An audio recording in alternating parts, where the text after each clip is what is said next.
ধন্যবাদ।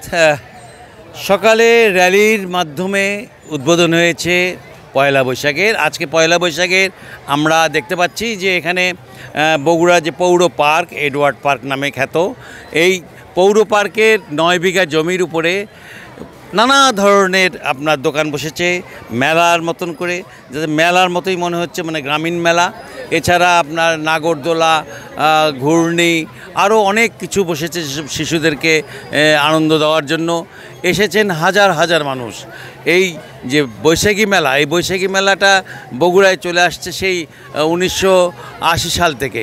এখনও এই মেলা চলছে এবং এই মেলা এখন আস্তে আস্তে বেশি প্রসার লাভ করেছে, কারণ মানুষের মধ্যে এখন মেলা যে আনন্দ, এই আনন্দটাকে গ্রহণ করছেন মানুষ নানানভাবে। কারণ এটা হলো আমাদের বাংলা, মানে বলতে পারেন যে বাঙালির চিরায়ত যে একটা বিশেষ দিন, এটা আজকে এই পয়লা বৈশাখের মধ্যে দিয়ে আমরা দেখতে পাচ্ছি।